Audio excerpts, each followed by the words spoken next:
16 leyes, 16 ordenamientos jurídicos se tendrán que reformar para poder adecuarlos, para poder ponerlos acorde a nuestra pasada reforma constitucional. Una reforma constitucional en materia de telecomunicaciones que hemos señalado ha sido de las más importantes que ha celebrado este Senado de la República, porque a diferencia de otras que también hemos podido atender y que son importantes para el país, en el caso de telecomunicaciones hemos tenido un impacto inmediato en la ciudadanía, un impacto inmediato para con nuestro país.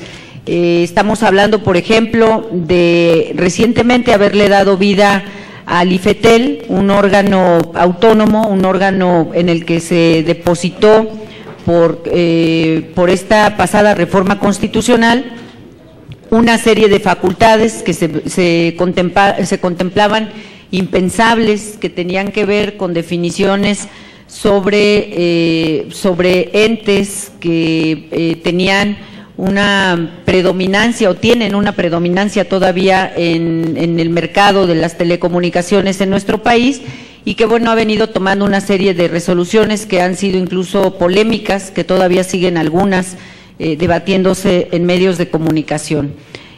Una reforma constitucional que a todos nos dejó satisfechos, se dio prácticamente la unanimidad en el Congreso, pero que ahora recientemente en este año, en el mes de marzo, recibimos una iniciativa de manos del Ejecutivo Federal en donde se plantea la reforma a 16 ordenamientos legales para poder armonizar esta pasada reforma constitucional con todas estas leyes.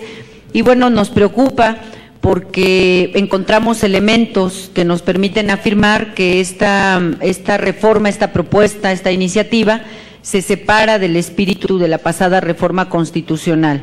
Nos preocupa sobre todo porque trastoca ejes que sin duda reconocemos como avances importantes. Por ejemplo, este órgano del que estamos hablando, el IFETEL, nos preocupa porque plantea de nueva cuenta retirarle facultades, retirarle todas estas posibilidades de definir la predominancia o no de estos entes en el mercado.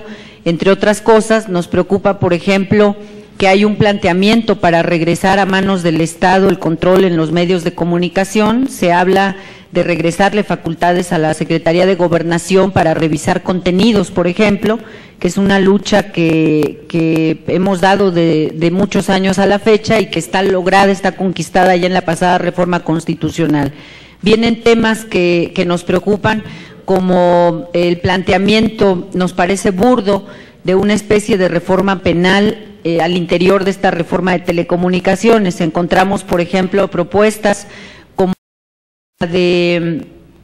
la de instruir a las empresas de telefonía, por ejemplo, para que con la simple solicitud de un ministerio público, que es una autoridad que no tiene concluida una investigación y mucho menos una resolución en torno a algún señalamiento, bueno, que con su simple solicitud se le obligue a estas empresas a entregar información privada de los ciudadanos, además a conservar información durante 2 años, por ejemplo, a solicitar el récord de llamadas de un ciudadano al cual ni siquiera se le ha calificado como responsable o como culpable en algún delito. Y bueno, está otro tema que también nos interesa, al amparo de la inseguridad que lamentablemente ha caracterizado recientemente a nuestro país. Se plantea la censura, lo que ubicamos como la censura en Internet, es decir, ubicar o geolocalizar a algunos usuarios, ubicarles, además de físicamente, interrumpirles la señal, que sean consignados a partir de las expresiones que viertan a través de las redes. Y bueno, nos preocupa porque es una herramienta que sin duda nos ha ayudado, ha abonado a la democracia en nuestro país, pero además es un medio de comunicación cada día más frecuente, sobre todo para los jóvenes en nuestro país. Y bueno, están todos estos planteamientos, una reforma además que no abre espacio para revisar lo que conviene con los medios públicos, lo que conviene con los medios sociales, que también fueron o tuvieron un avance en la pasada reforma constitucional. Entonces, bueno, son muchos elementos los que nos preocupan. Nosotros sabemos, por supuesto, del dominio que tiene usted como relator, además de las posiciones que ha guardado como defensor de la libertad de expresión, los derechos humanos además, y bueno, por eso nos parece fundamental que en este proceso, que además no hemos logrado concluir, terminó nuestro periodo ordinario y no pudimos lograr un acuerdo, un consenso para abordar estas reformas, nos parece que dentro de lo positivo, bueno, pues está la posibilidad de escuchar opiniones, experiencias como la de usted, para poder pues normar un mejor criterio en este trabajo que sin duda tenemos de manera obligada que atender a la brevedad. Yo quisiera, para dejar en el uso de la palabra al señor Frank La Rue, quisiera solicitarle a mi compañero senador Zoé Robledo que nos pudiera compartir la semblanza del relator de la ONU para tener sobre todo pues la dimensión de quién nos va a dirigir este mensaje en un momento más. Muchas gracias. Claro que sí, senadora presidenta. Bienvenido, señor Frank La Rue, al compañero Rabín Salazar, a todos los medios de comunicación y a quienes nos acompañan. Actualmente el señor Frank La Rue es, como ustedes saben, el relator especial de Naciones Unidas sobre promoción y protección del derecho a la libertad de opinión y de expresión desde agosto del año 2008. El señor La Rue cuenta con una amplia experiencia en temas de derechos humanos, es abogado y director del Instituto Centroamericano de Estudios para la Democracia Social, DEMOS, ahí en su país natal, en Guatemala. Es licenciado en Derecho por la Universidad de San Carlos, Guatemala, y cuenta con un posgrado en Política Exterior de Estados Unidos de la Johns Hopkins University. También fue profesor de Derechos Humanos en la Universidad de Rafael Landívar de Guatemala. Es miembro fundador y fue director del Centro para la Acción Legal en Derechos Humanos. Participó en la presentación del primer caso de derechos humanos de Guatemala ante la Corte Interamericana de Derechos Humanos y asimismo llevó ante instancias judiciales el primer caso de genocidio en contra de la dictadura militar en Guatemala. En 2004 fue nominado para recibir el Premio Nobel de la Paz por su trabajo en materia de derechos humanos. Del año 2004 al 2008 se desempeñó como comisionado presidencial para los derechos humanos en Guatemala y ha sido también asesor de derechos humanos del Ministerio de Relaciones Exteriores de Guatemala. Es presidente de la Junta de Gobierno de la ONG DEMOS y consultor de la Oficina del Alto Comisionado para los Derechos Humanos. Sin duda, su presencia engrandece a este Senado de la República por la altura de su cargo, por la relevancia del tema que lo ocupa y sobre todo por la trascendencia de sus opiniones y la trascendencia de sus recomendaciones para países como México, que tiene todavía deudas democráticas en materia de libertad de expresión y libertad de prensa. Muchas gracias y bienvenido nuevamente.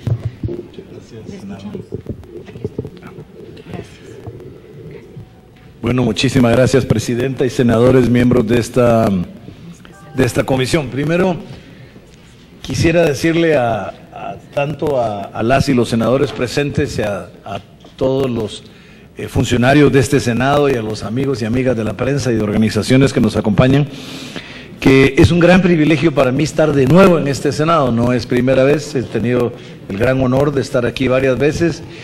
Y me alegra mucho, comentaba con el colega Alan García de la Oficina del Alto Comisionado de Naciones Unidas para Derechos Humanos acá en México, que este fue precisamente el salón donde me tocó hablar en una audiencia pública cuando se abrió el proceso de audiencias públicas que este Senado empezó a desarrollar.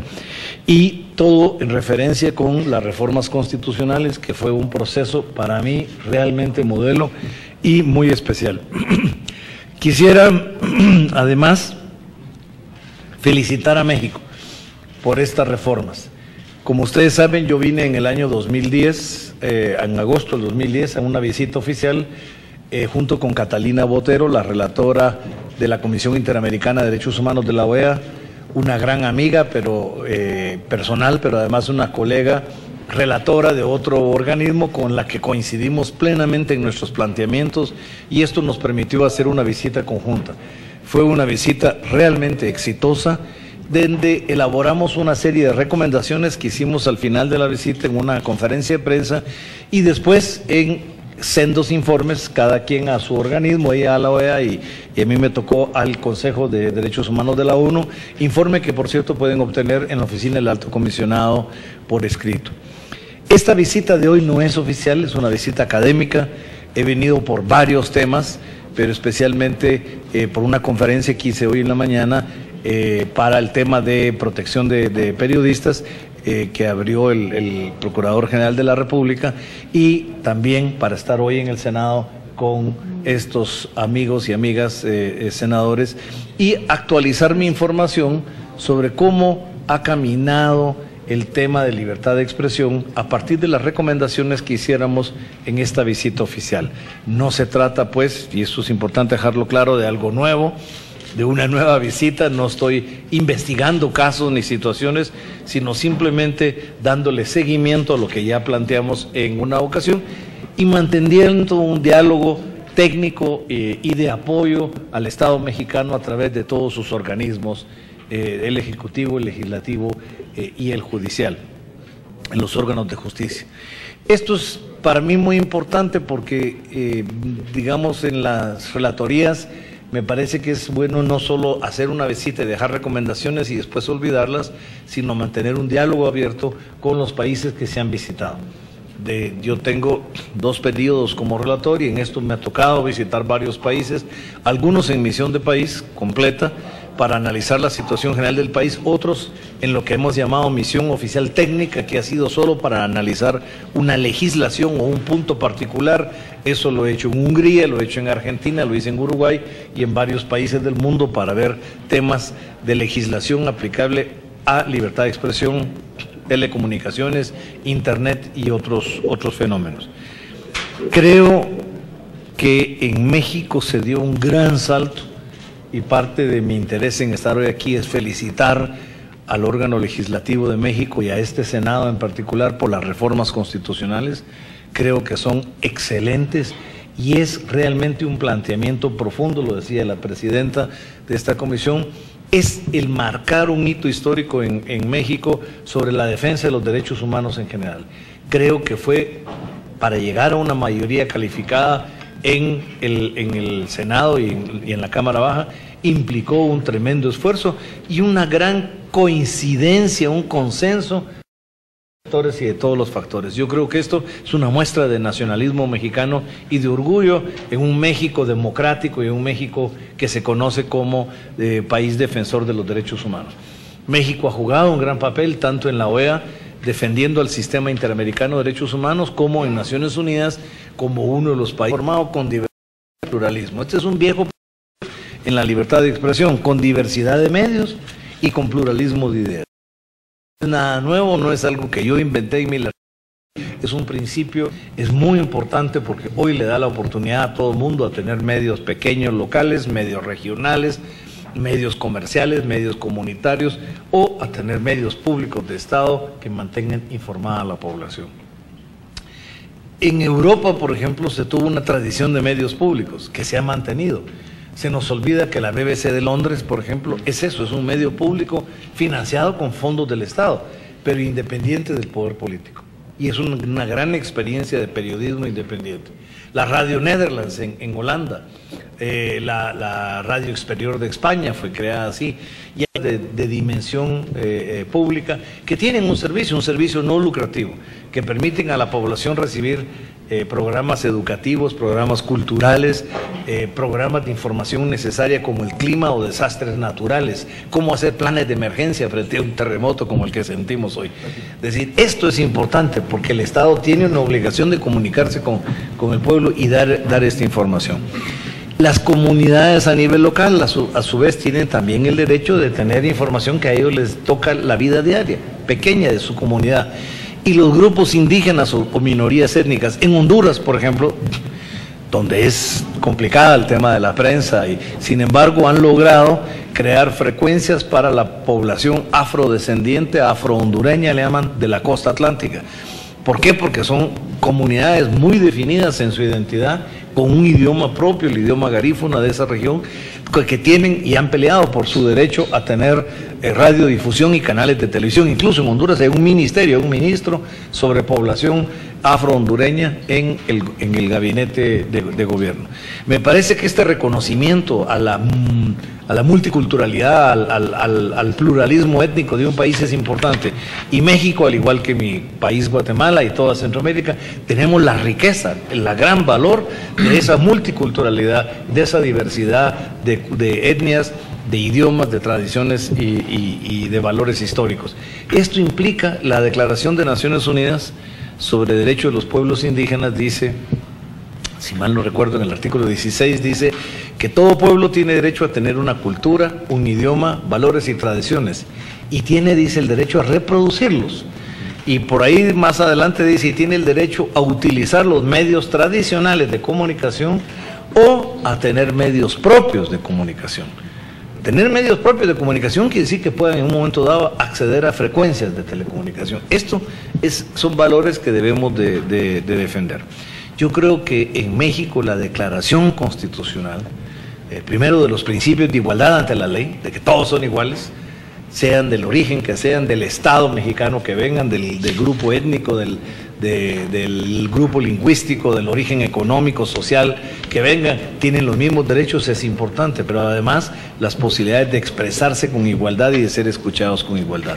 Estos son valores muy grandes de México que ustedes han defendido en las reformas constitucionales, por eso esa reforma, y que deben continuar defendiendo en la legislación ordinaria que se derive de esta reforma constitucional.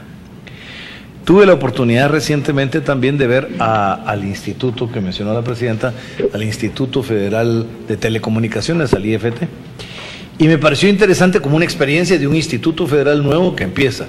Creo que el órgano regulador es importante. La ley de Uruguay, por ejemplo, me parece a mí que tiene solo esa debilidad, que el órgano, es una ley, la ley de Uruguay, tuvieron 2 años de consulta con todos los sectores posibles, desde propietarios de los medios, escritos, radiales, televisivos y de todo tipo, hasta usuarios, hasta sindicatos de distribuidores, hasta grupos académicos, participó todo mundo. Protección de la niñez, para ver el tema de los contenidos de protección de la niñez, todo el mundo participó. 2 años permanentes de diálogo. Tienen las actas, las han publicado en un libro, las actas de las minutas de cada una de las sesiones, con las conclusiones abreviadas. Un ejercicio interesantísimo, una ley fantástica. Yo creo que es una de las mejores leyes elaboradas también en América Latina. Pero la única comentario que le he hecho a Uruguay, que lo aceptaron y están por corregirlo, es que el órgano regulador responde solo al Ejecutivo. Hay 5 miembros y solo del Ejecutivo. Y para mí, tan importante es el contenido de la ley como la independencia del órgano regulador. Es muy importante que el órgano regulador tenga una composición multisectorial de diversos sectores y además sea absolutamente independiente. Pues bien, yo tuve la oportunidad y fue un diálogo muy sabroso, muy rico con los comisionados del órgano regulador para hablar de experiencias. Ellos me preguntaban sobre otros países y qué se ha visto. Y yo les decía, el órgano regulador no solo es un órgano técnico, sino que debe regular hasta dónde llega una frecuencia, cuál es el límite, el mapeo de las frecuencias. No, el órgano regulador también es el que debe ver contenidos, porque el contenido no debe ser visto por órganos políticos, debe ser visto por el órgano regulador, no para censura, ojo, sino los contenidos deben ser vistos en función de 2 temas, la protección de la niñez, que es muy importante, y aquí está la clasificación de programas, el horario de la televisión o la clasificación del contenido de ciertas películas, etcétera, que se pasan por televisión o de contenidos por radio, pero también debe ver el tema delictivo, hasta dónde el delito puede ser sancionado. La Convención Americana, que es lo más avanzado, incluso más que el Pacto de Derechos Civiles y Políticos, dice que en ningún caso puede haber censura previa, pero sí puede haber responsabilidad ulterior por actividades delictivas. No se puede usar medios de comunicación ni para hacerle daño a la niñez, ni promover la pornografía infantil o el tráfico de niños o de personas, ni se puede usar para incitar al delito, al odio racial y a la violencia, ni al crimen organizado, ni al terrorismo. Estas son actividades que deben ser censuradas, pero alguien tiene que definir cuáles son estos contenidos. Y yo creo que esto es importante que lo haga un órgano independiente, que sea el órgano regulador y no órganos políticos del Estado. Esto me parece a mí que es uno de los temas más importantes. Un tema que en América Latina no existe, yo no he encontrado en ningún país, en Europa sí, es el tema de la privacidad. En Europa, así como nosotros todos tenemos o un defensor de derechos humanos, un ombudsman, un procurador, o a veces una comisión nacional con un presidente que es el ombudsman, en Europa casi todos los países tienen un defensor de la privacidad, como un órgano distinto al defensor de los derechos humanos. Y entonces, ¿por qué? Porque ellos le dieron mucha importancia siempre al tema de la privacidad. Entonces, la privacidad de las comunicaciones, la privacidad del correo, la privacidad de los mensajes telefónicos, de los mensajes por internet, de la investigación periodística, de la confidencialidad de la fuente para la prensa, estos son temas que deben de ser protegidos. Yo hice un informe donde yo digo que privacidad y libertad de expresión son dos derechos muy distintos, pero van íntimamente ligados. Sin privacidad no vamos a poder ejercer la libertad de expresión porque nos vamos a sentir intimidados. Vamos a sentir que alguien nos está observando, monitoreando todo el tiempo. Estos son temas que tenemos que vincular y tenemos que relacionar. En otros países también, en el tema de los medios Argentina con su ley creó la Defensoría del Lector o la Defensoría del Usuario de los medios, que es un tema interesante. No puede ser un gobierno quien califique a los medios, como algunos gobiernos en el mundo, en varias regiones del mundo han pretendido, o descalificar a la prensa, porque entonces se convierte en un mecanismo de censura política. Pero sí puede ser el público el que decida cómo calificar a los medios. Y como público que recibe la comunicación, tienen derecho a criticar como a los medios como a cualquier otra funcionaria, o cualquier otra persona. Entonces hay incluso en ese sentido un debate abierto que me parece que es bueno incrementar. Todo debe estar a discusión. ¿Cuál es entonces la propuesta que yo hago para el desarrollo de esa legislación que tiene que devenir? Es primero que sean consultas muy amplias. Las leyes que surjan, que le den contenido ya más práctico, más concreto a los constitucionales, deben ser leyes en las que participe todos los sectores de la población. Hay un término en inglés que usan mucho ahora en Naciones Unidas, el multi-stakeholder dialogue, que es el diálogo multisectorial, pero más que multisectorial es el diálogo de todos los sectores interesados. O sea, cualquier sector interesado, un stakeholder, digamos en este caso, cualquier sector interesado en el tema debe tener la posibilidad de participar si lo desea. Y yo creo que este es un principio fundamental que hay que aplicar. Las leyes deben ser discutidas y consultadas, y discutidas finalmente en estas cámaras, en el Senado y en la Cámara Baja. Pero además de las comisiones que la están elaborando, los dictámenes, discutidas con ciertos sectores, de hacer consulta. Por eso me gustó mucho la experiencia de Argentina, que hubo consultas por provincia de la ley, pero de Uruguay, que hubo 2 años completos de trabajo. Pareciera mucho tiempo perdido, pero yo creo que lo que se pierde de tiempo se gana de consenso nacional, de solidez en la ley, de credibilidad en la ley. Entonces, a veces más vale, yo no digo que tenga que ser de 2 años, ni mucho menos, cada país tiene su dinámica, pero lo que digo es más vale invertir tiempo en la consulta, en escuchar, en oír opiniones, pero que la gente quede satisfecha, que por lo menos pudo dar su opinión, que su opinión valió y se tomó en cuenta. Esta es tal vez mi recomendación más importante en este momento para la elaboración de lo que deben ser las leyes ordinarias de seguimiento. La neutralidad que debe tener no debe estar al servicio de ningún país, de ningún poder económico, de ninguna ideología, de ningún sector político, sino de estar al servicio de la globalidad, por encima de fronteras y de intereses. Esto les ha permitido después elaborar un proyecto de ley que se llama la Ley de Marco Civil, y la presidenta Dilma pudo en el foro mismo tener la buena noticia que el Senado aprobó la ley y ella la suscribió ya como ley en el momento en que se realizaba el foro. Es la ley más progresista que sobre Internet tiene un país, viene de América Latina, es un orgullo para todos los latinoamericanos, pero además es la experiencia concreta de 10 años de trabajo de un foro multisectorial que ellos tienen. Esto es la prueba que desde América Latina podemos hacer cosas que marquen la dinámica del mundo entero. A mí me toca ver al mundo entero, entonces me encanta decir, yo debo tratar como relator a todos los países por igual, no importa de qué continente, pero debo confesar que me encanta ver que América Latina siente buenos ejemplos. La reforma constitucional de México es un gran ejemplo, felicito a México, esperamos que esa reforma continúe siendo defendida con toda la legislación ordinaria que tiene que elaborarse y que sea producto de estas consultas multisectoriales en México, el Estado Federal de los Estados Unidos mexicanos, para la defensa de los derechos humanos y de la democracia en este país. Gracias. Muchas gracias.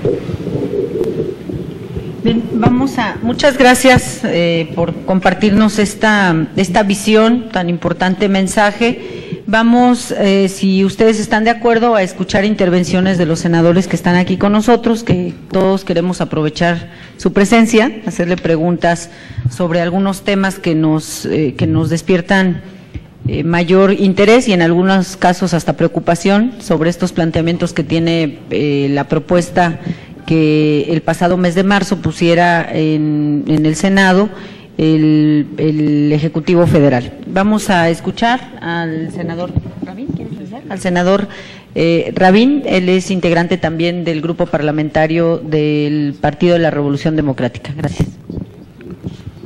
Muchísimas gracias, muy buenas tardes a todos. Da muchísimo gusto recibir al relator Frank La Rue, es un honor tenerlo en el Senado, sobre todo en este momento en que se está dando una discusión muy importante en este tema de las telecomunicaciones. Sin duda el mundo va evolucionando de una manera acelerada, ya hemos escuchado y hemos visto estos cambios que se van generando en varias regiones del mundo. Recientemente tuvimos la oportunidad de estar precisamente en una reunión con integrantes del Parlamento Europeo, donde justo lo que ha mencionado el señor La Rue es una realidad. En Europa, los 28 países que integran la Unión Europea están defendiendo con uñas y dientes el derecho a la privacidad, el derecho de las audiencias, situación que también ha sido puesta de manifiesto en esta última reunión sobre Internet en Brasil, situación que también ha sido comentada incluso por el presidente de los Estados Unidos de Norteamérica muy recientemente, y que por supuesto México no puede quedar exento.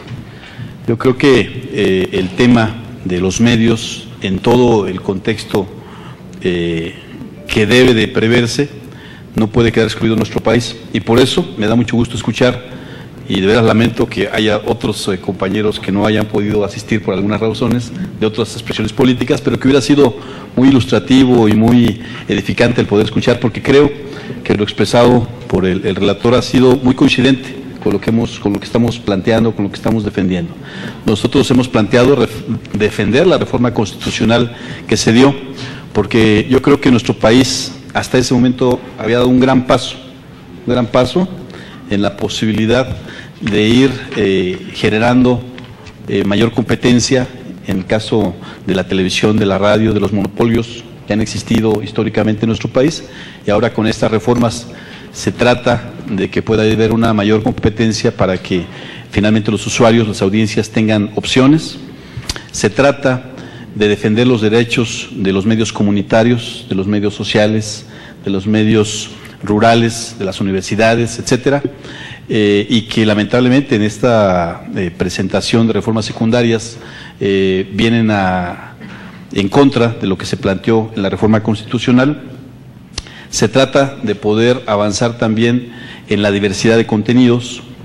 En esta propuesta de leyes secundarias vienen empalmados o vienen con cierta confusión los planteamientos en cuanto a quién le corresponderá el tema de los contenidos en medios públicos. Ahora se plantea que sea el Instituto en la Constitucional, y ahora en las secundarias que sea la Secretaría de Gobernación, lo cual genera cierta confusión. Y así como eso, en el grupo parlamentario se han detectado algunos puntos que nos llaman particularmente la atención, porque significan un retroceso a lo que efectivamente se apoyó en la reforma constitucional prácticamente por todos los grupos políticos. Por eso, insisto, nos fortalece mucho su presencia, por eso me da mucho gusto que haya esta plena coincidencia en los temas que se están tocando, y yo creo que como país debemos aprovechar que hay la voluntad de todas las presiones políticas de poder avanzar en el sentido correcto, de hacer que la ciudadanía finalmente al margen de los acuerdos políticos, sea quien se beneficie con los cambios que se están trabajando desde las dos cámaras en el Congreso de la Unión. Me gustaría solo comentar dos frases que se han mencionado en algún momento y que me gustan por parte del relator. Una que dice: a mayor concentración, menos pluralismo y diversidad, menos democracia.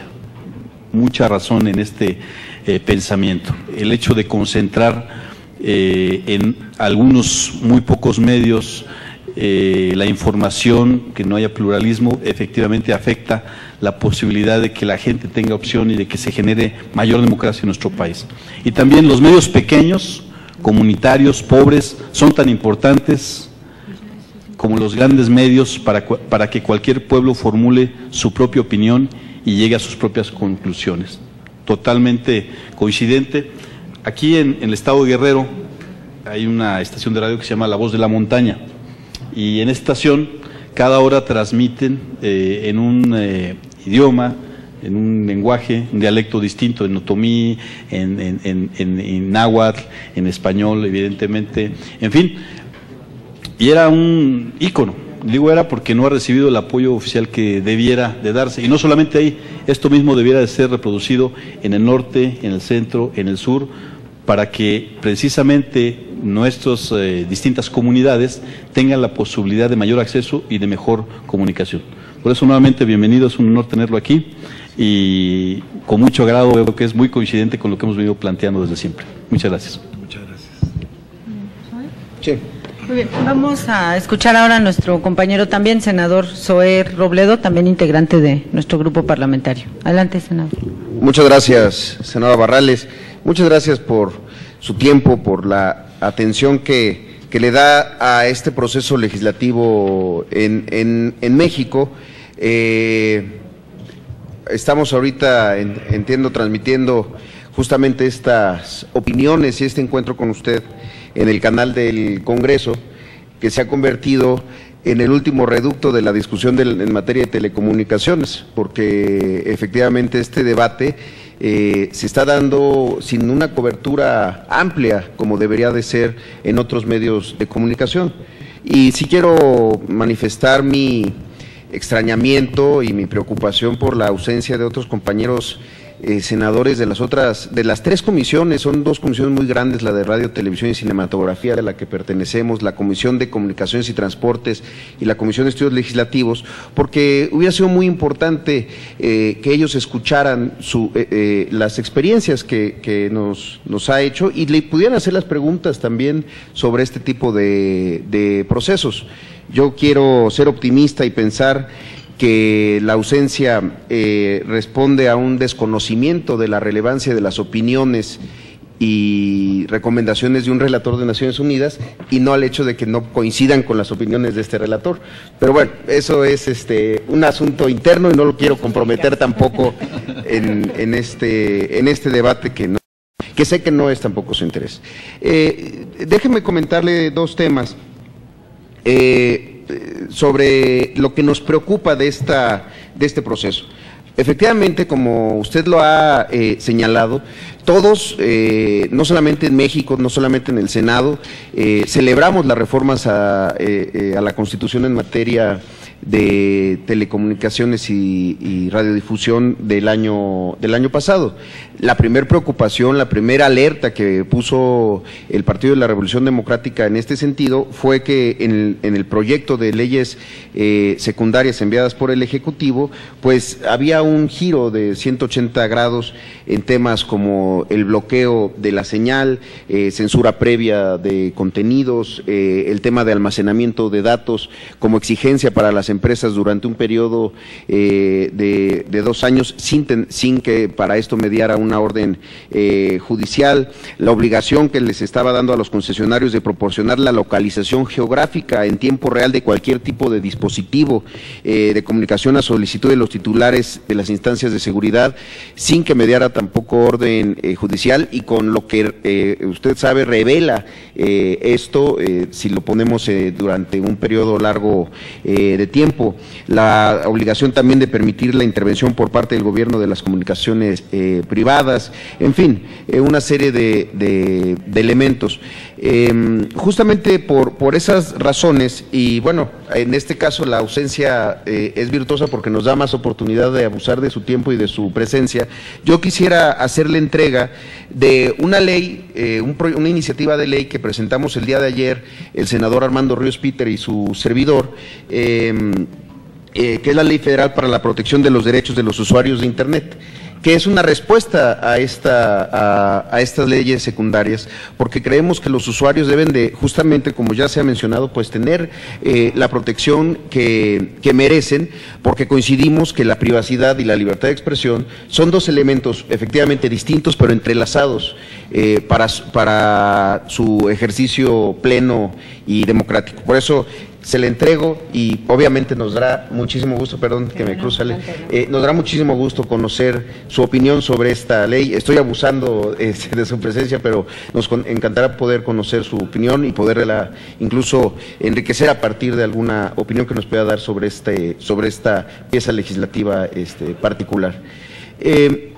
La otra parte que creo que es muy importante es justamente es lo que tiene que ver con el proceso legislativo. A mí me llama mucho la atención y honestamente yo desconocía el caso uruguayo y este hecho de haber discutido una reforma similar durante 2 años. Creo que debería de grabarse en piedra en el Senado de la República que esta expresión suya de que lo que se pierde en tiempo se gana en consenso nacional. Creo que para aquellos que me siguen hablando de tácticas dilatorias y demás, sería extraordinario que hubieran podido escuchar esta opinión. Ojalá estén viendo el canal del Congreso. Y finalmente, quizás hacerle una pregunta muy particular sobre el tema de leyes secundarias y lo que tiene que ver con la censura previa, porque cuando se está planteando en el artículo, en la protección del artículo 7º, que prohíbe la censura previa, y el 13.2 de la Convención Americana sobre Derechos Humanos, pareciera que hubiera un contrasentido en estas leyes secundarias, porque se está planteando este asunto, es en el artículo 145, que sobre la libre elección, en donde plantea, y lo cito: los usuarios de los servicios de acceso a Internet podrán acceder a cualquier contenido, aplicación o servicio ofrecido por los concesionarios o por los autorizados a comercializar dentro del marco legal aplicable, sin limitar, degradar, restringir o discriminar el acceso a los mismos. Me parece que estas palabras podrían estar habilitando la posibilidad de una censura previa mediante otras disposiciones normativas, por lo cual nosotros consideramos que deberían de ser eliminadas. Pero además, la fracción cuarta de ese mismo artículo, y esta es la pregunta que le quisiera hacer en particular, permite el establecimiento de normas de responsabilidad de intermediarios. Es decir, se está colocando a los concesionarios o a los autorizados para prestar el servicio de acceso a Internet, o sea, es decir, las empresas privadas, en una posición para que ellos sean quienes juzguen la supuesta licitud o ilicitud de los contenidos, de los servicios o aplicaciones, y en una responsabilidad que no les corresponde, y que de manera natural, me parece, se traduce en abusos por parte de los propios concesionarios, en tanto se generan para ellos pues enormes incentivos para una censura privada de expresiones que pudieran ellos considerar ilegítimas, y de esta manera podrían evadir cualquier tipo de responsabilidad, violando pues el derecho a la libertad de expresión. Sobre ese tema particular quisiera conocer su opinión, porque me parece de alguna manera inadecuado pues darles esa responsabilidad a los concesionarios, que obviamente con una lógica de carácter económico podrían ejercer esta censura previa para evadir la responsabilidad. Y si este modelo se ve en otros modelos similares, o si están en legislaciones que usted pueda conocer. Nuevamente le agradezco muchísimo la presencia y la atención a estos cuestionamientos. Gracias. ¿Quiere hacer preguntas antes de...? Muy bien, vamos a dar la bienvenida también al senador Alejandro Encinas, él también es integrante del grupo parlamentario del Partido de la Revolución Democrática. Antes de regresarle el uso de la palabra al señor Frank La Rue, en esta ronda de intervenciones de los senadores, yo quisiera también, como lo han hecho mis compañeros, aprovechar su presencia, sobre todo su experiencia, y destacar una parte que también es relevante de esta pasada reforma constitucional, que hoy ya está en marcha, aún y cuando no están concluidas las reformas a las leyes secundarias, está ya en marcha todo este planteamiento de la apertura para la existencia, la licitación de 2 nuevas cadenas de televisión, que es para nosotros de entrada un logro, sobre todo en un país donde durante tantos años esto parecía inalcanzable.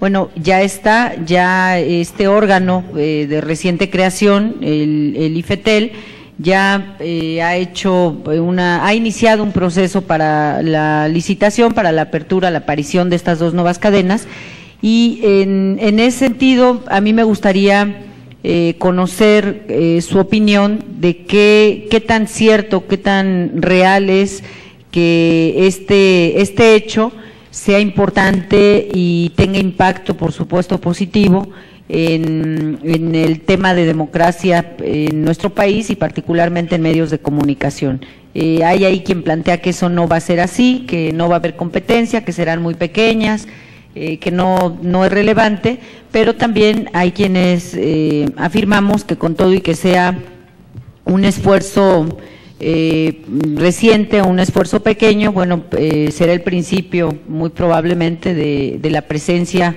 de otros competidores, otras opiniones en abono a la pluralidad. A mí me gustaría dejar este planteamiento y si están ustedes de acuerdo, que escucháramos la intervención seguramente del senador Alejandro Encinas, que nos quiera compartir su opinión en esta ronda que estamos de senadores. Senador Encinas, para que le comparta yo la dinámica, hacemos y posteriormente esperaríamos el mensaje de cierre del relator de la ONU con las intervenciones que hemos planteado. Gracias. Yo le agradezco mucho a la senadora Alejandra Barrales. Frank, bienvenido. Gracias. Y la verdad es que nada más pasé a saludar, porque yo creí que ya se iba.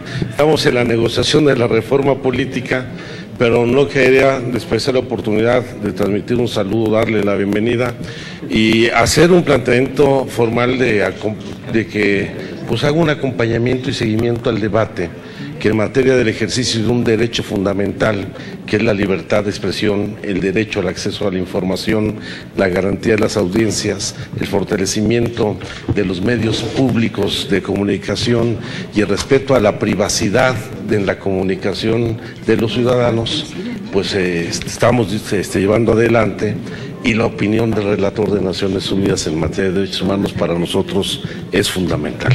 Y bueno, reiterar la bienvenida de nueva cuenta aquí al Senado de la República y esperemos que este proceso en donde la senadora Barrales junto con la Comisión de Comunicaciones y Transportes llevan adelante, pues tenga un buen resultado en donde se garantice el ejercicio libre del derecho de los ciudadanos. Bienvenido. Gracias, senador. Adelante, por favor. Gracias, senador, por su saludo y por tomarse el tiempo de pasar acá con nosotros. Yo comentaba al principio que es un honor estar de nuevo en este Senado, en esta Cámara donde tuvimos la audiencia pública además, y compartir con ustedes, con los que hemos mantenido este diálogo tan abierto. En las 2 preguntas, la primera sobre la protección del tema de la privacidad de los datos y de la información y la responsabilidad de intermediarios.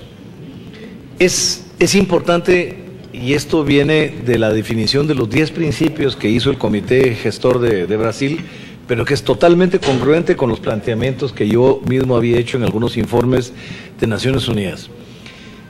La presidenta, incluso Dilma Rousseff, usó esto en su discurso ante Naciones Unidas en la Asamblea General del año pasado, precisamente por los escándalos de rompimiento a la privacidad en las comunicaciones de ella y las comunicaciones de la canciller Angela Merkel en Alemania.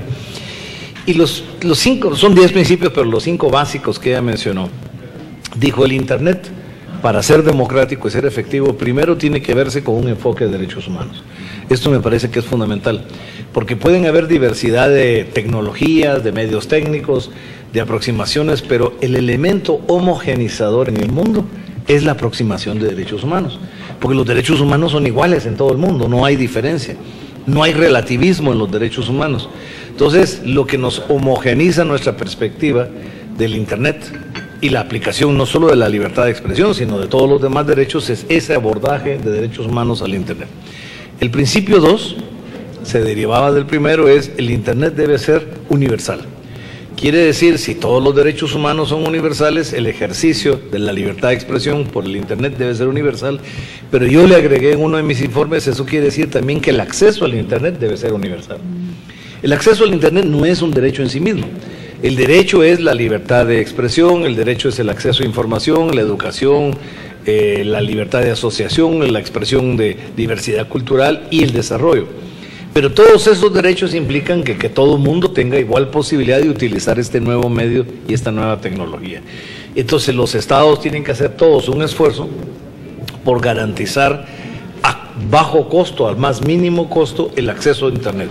Así como se subsidian servicios públicos como la luz eléctrica, la energía eléctrica, o se subsidian en algunos países el transporte urbano, por ejemplo, para mantener un servicio efectivo, el Internet debería ser un servicio subsidiado para las comunidades más pobres, más rurales y más remotas, para garantizar de que todo el mundo tenga acceso. Si no en su casa, en forma individual, por lo menos en centros comunitarios, donde cada aldea, por remota que sea, pueda tener un acceso. Tercero, esto nos lleva a la, digamos, diversidad cultural. Quiere decir que el Internet debe ser un sistema que debe funcionar, y este sí es un llamado tanto a los estados como a las empresas que lo fabrican, debe funcionar en todos los idiomas y en todas las formas de escritura que existen en el mundo, lo cual implica el desarrollo de nuevo software, digamos, pero es importante. No debe ser el privilegio solo de algunos idiomas o de algunos medios tecnológicos, sino debemos de aproximarlo a los idiomas de la población del mundo. Y esto implica respetar esa diversidad cultural en el Internet. Cuarto, si va a ser universal, si va a tener un enfoque de derechos humanos, si va a ser universal, si va a mantener la diversidad cultural, tiene que tener un enfoque democrático. Democrático quiere decir que el Internet no puede ser impuesto a la fuerza por nadie, sino tiene que ser producto de un debate continuo, y la gobernanza del Internet debe ser producto de este diálogo multisectorial. Y quinto, el Internet debe ser neutral.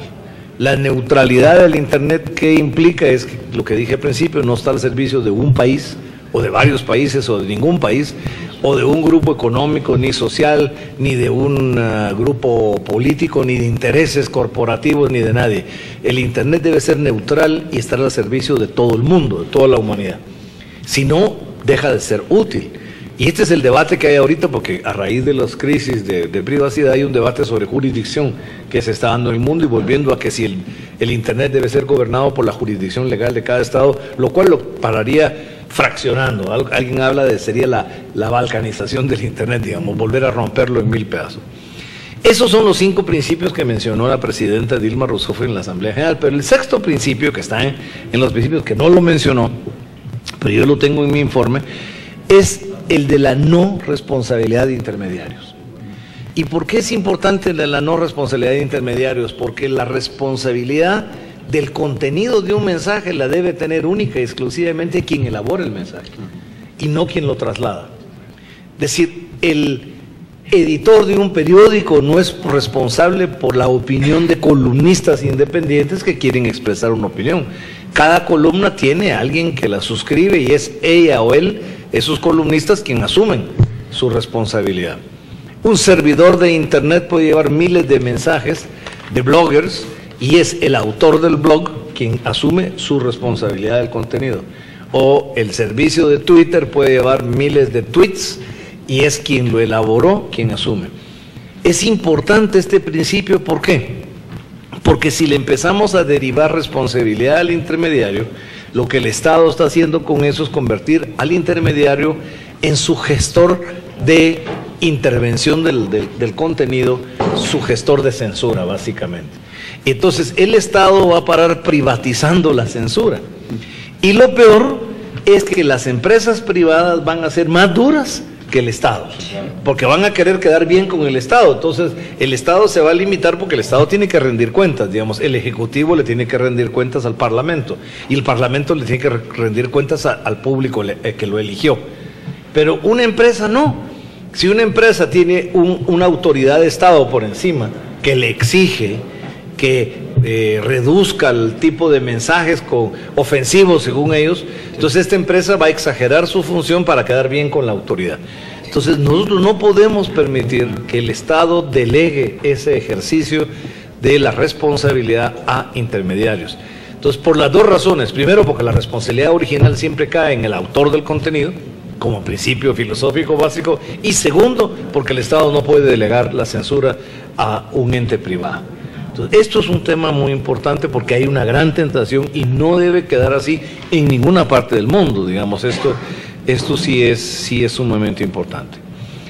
Y sobre la pregunta que hacía la senadora de la diversidad y pluralismo y los derechos de todos, es interesante cómo algunos países son muy liberales en el contenido, como Estados Unidos, tal vez el país más liberal en el contenido por el tipo de constitución que tienen, por la primera enmienda. Hay mensajes que son ofensivos, digamos, para otras legislaciones, incluso racialmente, que para ellos son permitidos. Sin embargo, es interesante que por el modelo económico que Estados Unidos tiene, donde sí son absolutamente rigurosos en su legislación, es en la legislación antimonopólica, porque el sistema liberal de economía de ellos solo funciona si garantizan la competencia. Entonces, por ejemplo, el FCC, digamos, que es la Comisión Federal de Comunicaciones, tiene rigurosos planteamientos sobre no propiedad cruzada. Quienes son dueños de un medio escrito, por ejemplo, en una área, una jurisdicción específica, no pueden tener al mismo tiempo un medio de telecomunicaciones. ¿Por qué? Porque eso rompería la diversidad y pluralismo y rompería la competencia. Entonces, las concentraciones de medios ahí no son permitidas. Y por eso es que tienen 4 o 5 cadenas nacionales y algunas internacionales que operan en el país. Este es un principio muy importante. Este principio de la diversidad y pluralismo implica tener legislación que combata los monopolios, duopolios u oligopolios. Tiene que tener legislación que mantenga la diversidad de medios, como decía, algunos comerciales, otros no comerciales, otros sociales, étnicos o públicos. Tiene que tener legislación que no permita propiedad cruzada, que quienes estén en prensa escrita no estén en telecomunicaciones y a la inversa. Es decir, esto requiere una legislación profunda que facilite el acceso de más actores. Y si hay frecuencias para cadenas nacionales, por ejemplo, la digitalización, no sé si ya se dio el salto digital en México. No, estamos en eso. Bueno, la digitalización convierte cada canal de televisión, le da el espacio, el ancho de banda para 6 canales. Un poco apretado, dice que por lo menos para 5 o 4. Sí, eso da una reserva fundamental de frecuencias al Estado. Entonces, si en este momento hay 2 cadenas, en el futuro pueden haber 10 cadenas nacionales solo con las 5 que cada una de estas genera. Entonces, yo sí creo que el tener este proceso, además de lo que el espectro ya da, entonces el proceso de digitalización es la gran oportunidad histórica para ampliar ese espacio para que existan otros actores, que puedan ser unos telecomunicadores públicos, pero otros más cadenas comerciales. Es importante tener esta diversidad porque esto va a mejorar el sistema, va a mejorar la calidad, va a mejorar los contenidos y le va a dar diversidad de medios y le va a dar pluralismo de ideas a la población. Este es un principio básico fundamental. Y aquí sí el problema de la concentración yo lo he visto más en América Latina que en otras regiones del mundo, donde se ha mantenido más este nivel de pluralismo. Muy bien.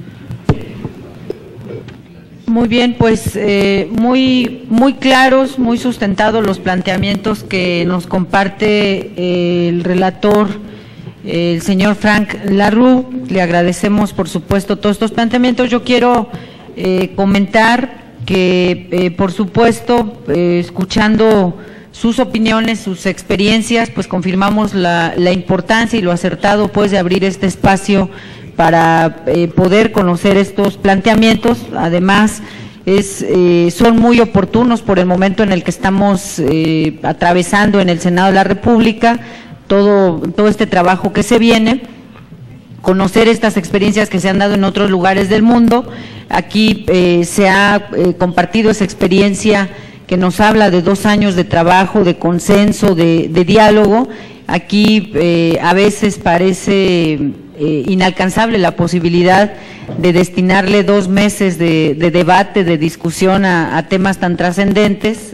Ya lo señaló aquí el senador Zoé Robledo, pero también seguramente está enterado el relator. A veces en esos planteamientos se nos acusa de prácticas dilatorias, se nos acusa de no querer sacar adelante todos estos temas, pero bueno, pues escuchándolo confirmamos que vamos por el camino correcto. Nos parece también muy importante el compartirle que, no obstante a que no están aquí el resto de los senadores, las senadoras de otros grupos parlamentarios, vamos a compartirles la versión estenográfica, no solamente a los integrantes de esta comisión, la vamos a hacer llegar a los integrantes de las 3 comisiones que tenemos turno de esta reforma de telecomunicaciones. Seguramente estas opiniones van a enriquecer pues la toma de decisiones que próximamente vamos a llevar a cabo. Y bueno, me parece que es muy importante para nosotros quedarnos con esta afirmación tan trascendente que hace el señor La Rue, que es el hecho de que una reforma constitucional tan exitosa, de este tamaño como la recientemente aprobada por el Senado de la República, se tiene que defender a detalle. En esa tarea estamos, ese es nuestro compromiso, y bueno, pues es sobre lo que vamos a trabajar los próximos meses. Como ya lo hizo el senador Encinas, queremos invitarle a que le dé seguimiento a todo este proceso. Ojalá que en esa relatoría de la que usted tiene que dar cuenta alrededor del mundo, ojalá que lo que haya que relatar de México en materia de telecomunicaciones en esta reforma, ojalá que sea exitoso, ojalá que sea un ejemplo en el mundo de cómo podemos abonar en la democratización de los medios en un país latino. Muchas gracias, y no sé si quiere senadora, hacer algún solo comentario. agradecerle a usted y a la comisión y a todos los senadores aquí presentes esta ocasión de dirigirme a ustedes y a todos los presentes y a través de los medios al pueblo de México. Y en respuesta a la pregunta del senador Encinas y la suya, para mí sería un gran gusto y un gran placer acompañar este proceso, y con gusto hago el ofrecimiento de hacerlo. Creo que es invertir el tiempo sabiamente, el hacer mecanismos de consulta con todos los sectores y además consultar con experiencias internacionales, y en lo que yo pueda hacer de utilidad sería un placer para mí acompañar este proceso, y agradezco de nuevo esta invitación. Pues como ya vio, le vamos a tomar la palabra y lo vamos a aprovechar. Tenemos un presente de parte del Senado para ustedes, un detalle pequeño, pero con mucho afecto. Muchas gracias. Concluye esta reunión de